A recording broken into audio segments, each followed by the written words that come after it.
Tidak mungkin rezekimu diambil orang lain.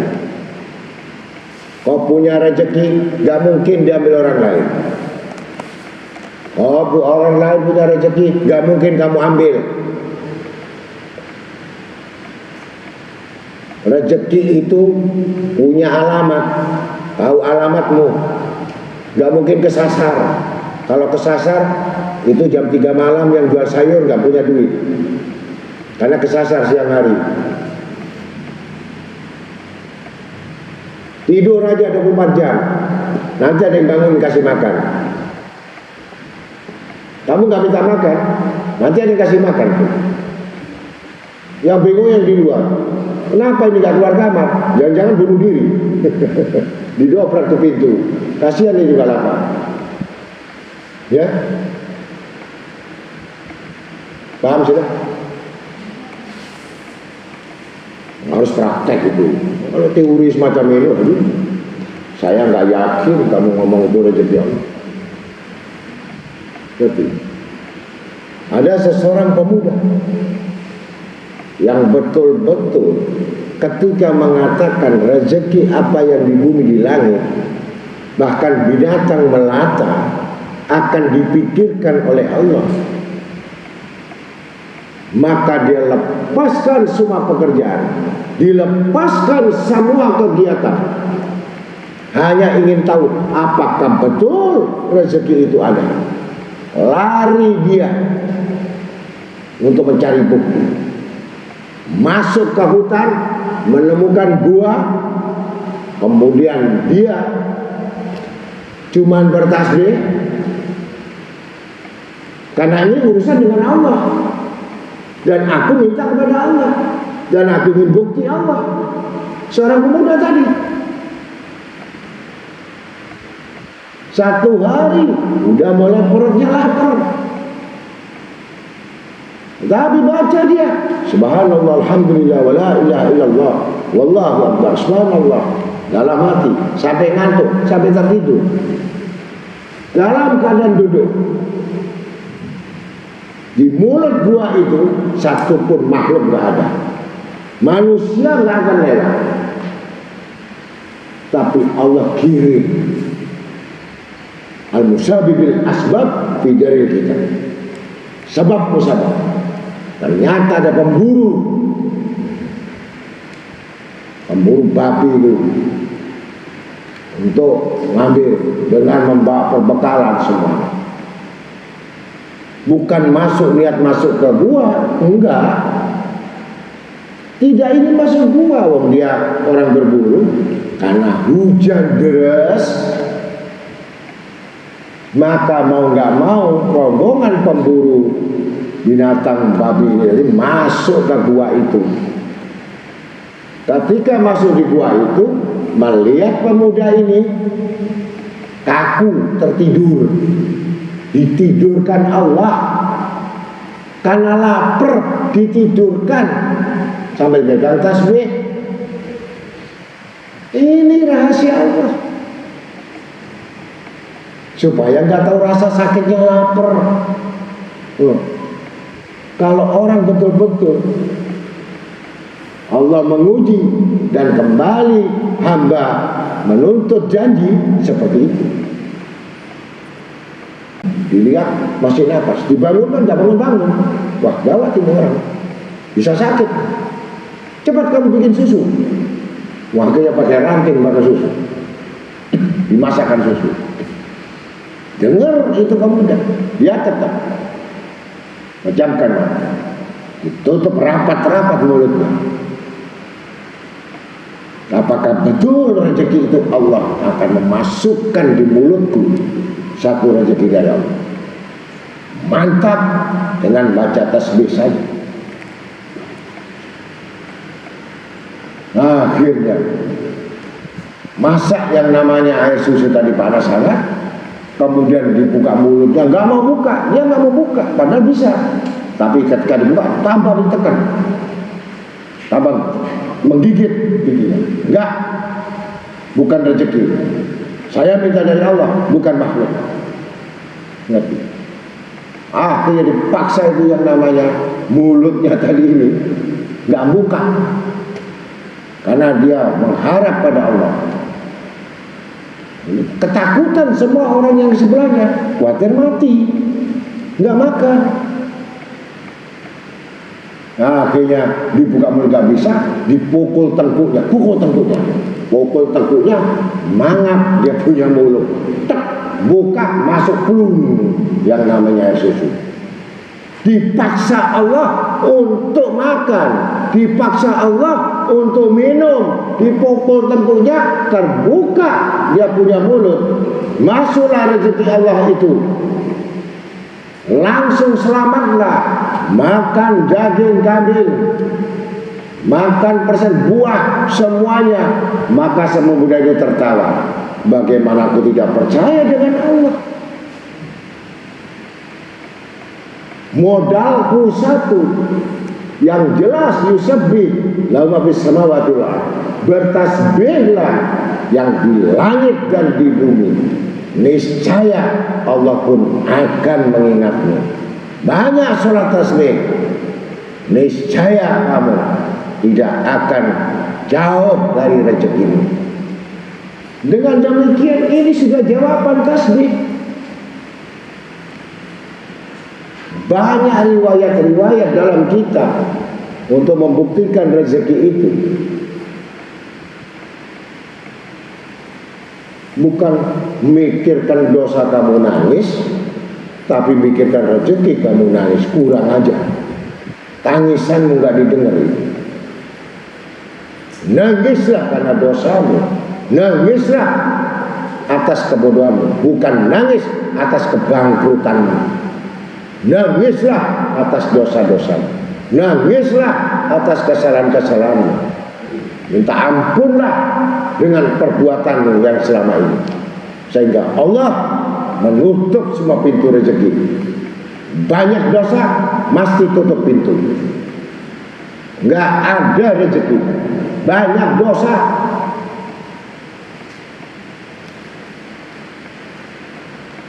apalagi membuktikan rezeki.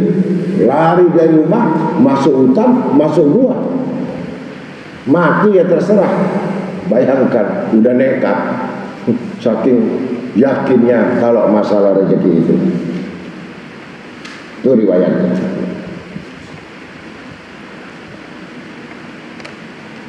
Yang keempat, mereka percaya semua manusia pasti mati, tetapi perbuatannya menolak, gak mau mati, takut mati. Padahal percaya mati takdir, tapi menjauh dari kematian. Padahal dia mendekati kematian.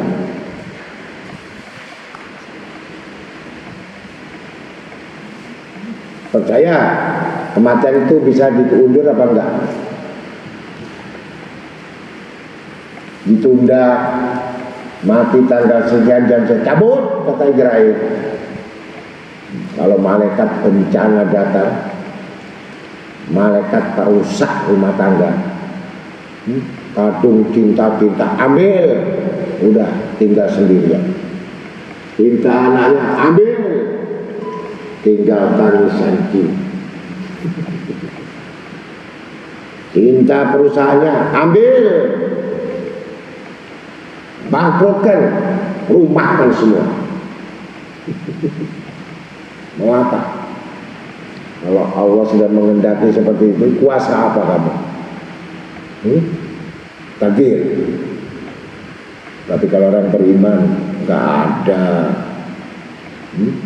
Sak sepi-sepinya orang yang takwa, sak sepi-sepinya orang beriman. Dari mana ada? Cukup.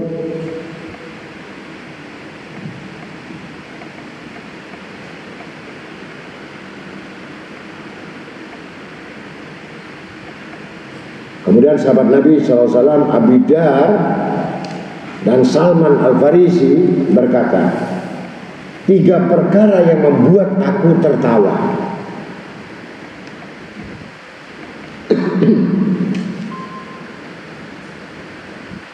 Dan 3 perkara yang membuat aku menangis.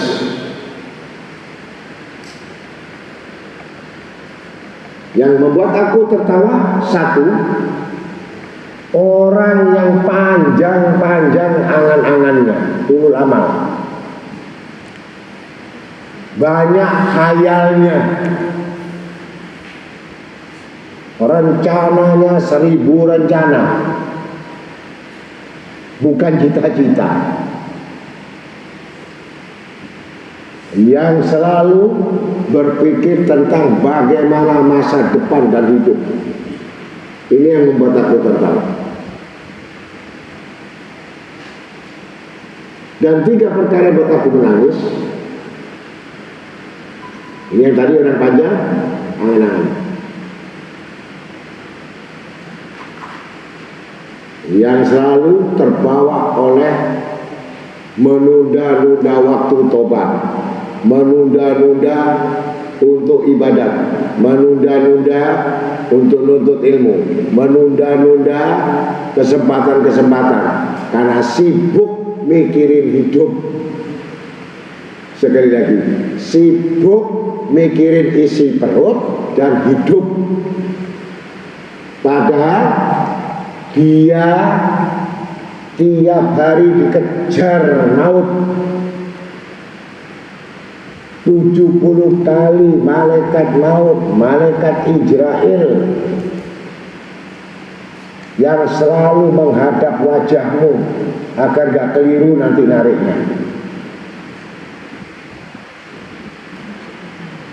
Yang kedua, orang yang melupakan mati, padahal maut itu, kematian itu, malaikat maut tidak pernah melupakannya.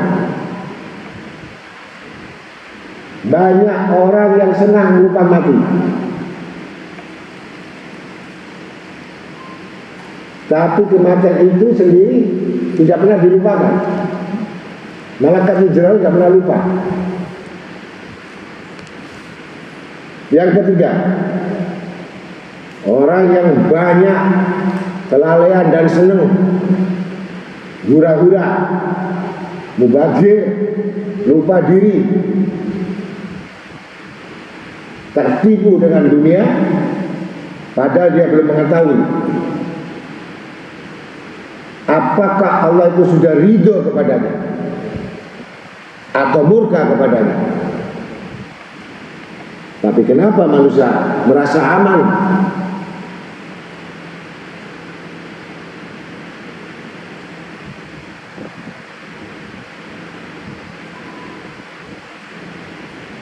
Sedangkan yang membuat aku menangis, yang pertama, aku akan berpisah dengan para sahabat Nabi Muhammad SAW. Berpisah dengan orang-orang yang dicintai Allah, berpisah dengan Rasulullah, berpisah dengan orang-orang yang alim, semua alim, alim rabbani. Siapa yang tidak menangis dengan nangis tangisan alim tadi, bukan gurunya. Alim Madinah meninggal, alim yang di Yaman meninggal, alim yang di Syria meninggal. Menangis dia kehilangan seseorang yang dicintai Allah. Kalau tidak, kalau nangis koneksimu lain lagi. Biasa. Kalau nangis sama yang dia kenal, yang dia cintai, itu sampai intai. Tangisan sandiwara. Bahwa orang yang tidak menangis atas sebagian ulama berarti dia golongan orang munafik.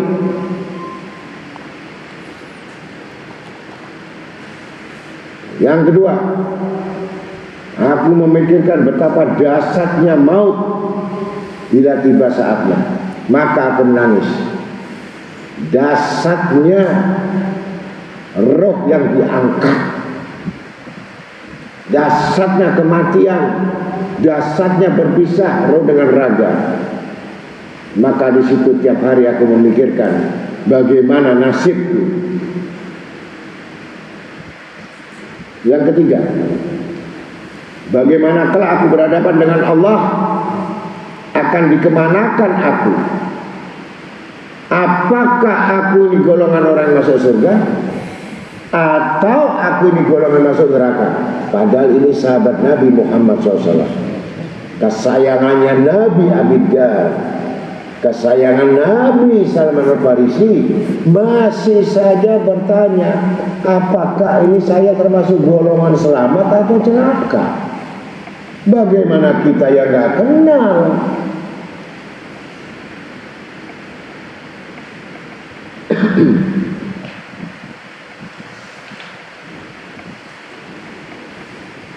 Maka dengan demikian jelas, karena sambil menyingkat waktu, ini masih panjang. Kalau bicara tentang bahayanya cinta dunia, malam ini topik bahayanya cinta dunia yang akan tidak diterima semua amal kecuali neraka tempatnya.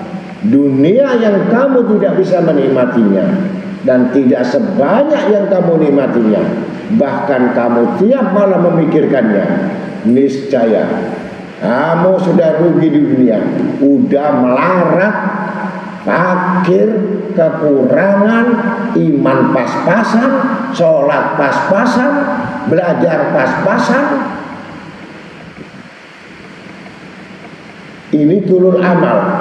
Dunia cari yang besar, dunia gak dapat, hina, rendah, surga jauh, neraka ditunggu. Karuan orang kafir yang kaya tadi gak stres, makan babi, makan ini, ya, keluar negeri sana sini, naik kapal pesiar, yang nantinya masuk neraka itu sudah gak peduli. Ini orang yang mengaku iman, ngaku Islam, kaya enggak, belajar enggak, ibadah enggak, baca Quran enggak, pas-pas bandrol, hidupnya susah. Mending jadi orang kafir, seneng, makan semua, mobil tumpuk atas sampai bawah, sampai dibuang di Dubai itu, mobil mewah itu. Yang punya kafir masuk neraka nggak masalah, udah seneng duluan. Ini udah susah di dunia, makan susah, pakaian susah, mikir susah, mau sholat susah, mau ngaji susah, neraka lagi, double. Nah, ini mudah-mudahan ambil pilihan. Kalau sudah demikian, pilih jalan agar kau mendapatkan pertolongan Allah. Perbaiki hubunganmu dengan Allah. Niscaya dunia akan datang kepadamu dan akan berteman denganmu. Bukan berteman, budak, mengabdi. Perbaiki akhiratmu, manusia akan menyintaimu. Semua Allah mencintaimu, makhluk mencintaimu, semua orang percaya sama kamu. Ini kita tawarkan, bagaimana? Kamu bisa nggak nolong kerja ini? Nolong kerja siapa ini? Dengar namanya saja, orang ini udah nggak seneng. Saya bingung, kenapa orang ini?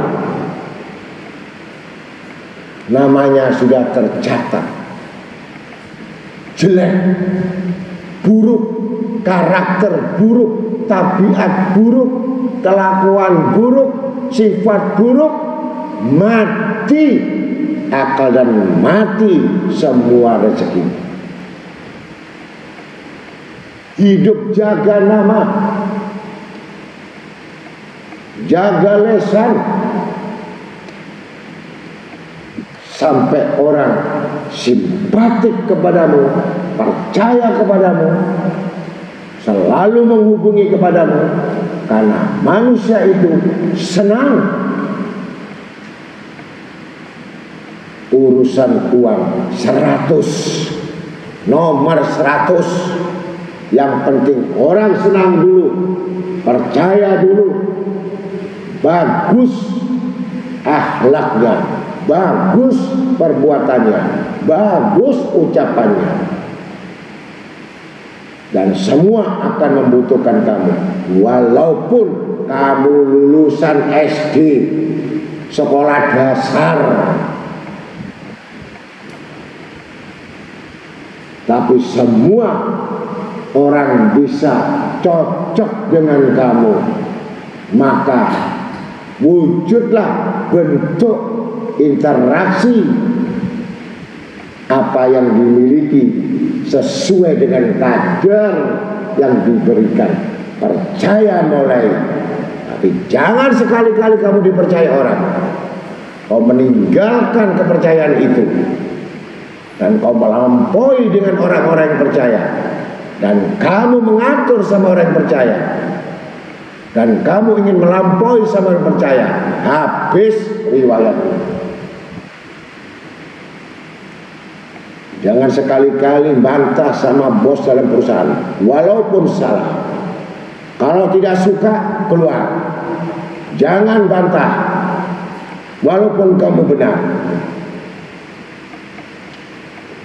Untung tidak dikeluarkan dengan segera.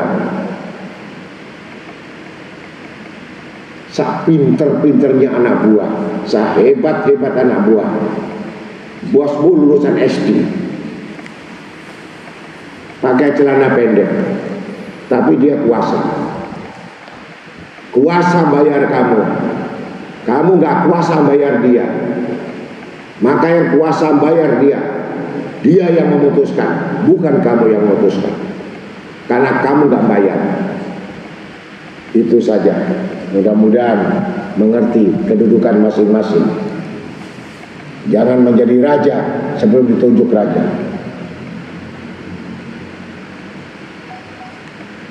Ya, mudah-mudahan itu sesuai dengan struktur. Orang hidup ada struktur, ada level-level, ada tahap-tahapan, ada proses. Nggak ada semua yang didapat instan. Rawat pekerjaanmu, rawat.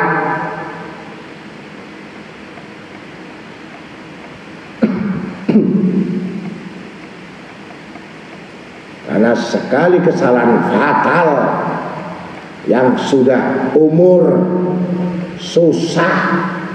Kalau umur pandai, umur mau cari kerja susah. Yang dicari 21, 27, 40 pensiun.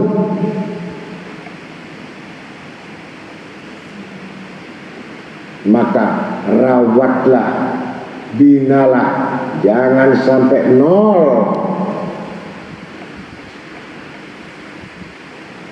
Tinggal masa tua yang sia-sia, yang tinggal penyesalan, yang tidak pernah bisa lagi duduk yang di pertama lagi. Jatuh. Apalagi swasta. Minimal kalau dapat pensiun masih lumayan. Tapi kalau dipecat secara tidak hormat, bukan hanya diberhentikan, sanksi korupsi ditahan. Nah, mudah-mudahan itu semuanya, inilah bentuk hati-hati dunia. Jangan jadi tujuan, diminta bukan tujuan, berharap bukan tujuan, begitu dapat bukan senang. Amanat Dunia ini dapat amanat, tidak dapat sabar, ujian.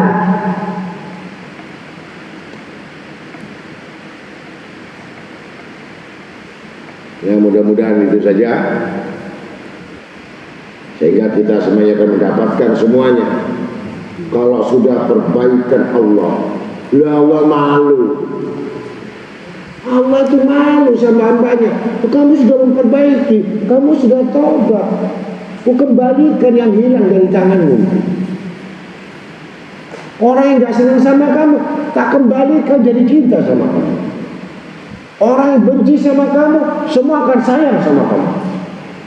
Karena kamu kembali dengan aku jujur, memperbaiki akhiratnya. Dunia yang hilang, semua hilang. Karena akhiratnya diperbaiki betul. Apa yang hilang dari tanganmu, ku ganti lebih banyak lagi. Apa yang hilang dulu? Kalau dulu hilang kamu jam seiku, sekarang saya ganti Rolex, walaupun Rolex palsu. Jadi yang hilang dari tanganmu, apa-apa yang harus milikmu, itu dikembalikan. Kalau akhirat betul-betul kamu pegang, perbaiki betul, dan jangan setengah-setengah, dan jangan ragu-ragu, dan jangan berpaling. Kuatkan imanmu untuk meraih apa yang hilang dari tanganmu, yang telah lepas dari tanganmu, yang pernah kamu miliki, akan dikembalikan 10 kali lipat, 700 kali lipat, yang tidak pernah kamu menyangkanya. Itulah kekuasaan Allah yang berkehendak dengan segala sesuatu. Jangan melamun yang hilang di tangan, tidak ada berguna. Menyesal tidak ada berguna. Sudah nasi jadi bubur. Yang penting sekarang bagaimana caranya nanam padi, buat nasi. Bukan bubur yang dipikirkan. Tanam padi, baru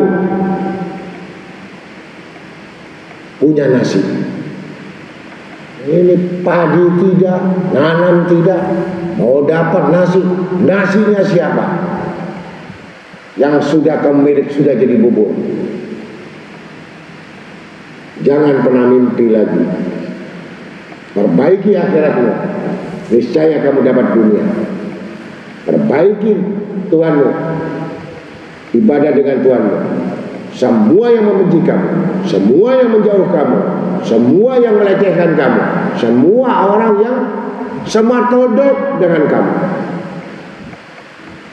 karena Allah akan tempatkan kedudukan kamu, yang semua yang menghina kamu jadi rendah di hadapanmu.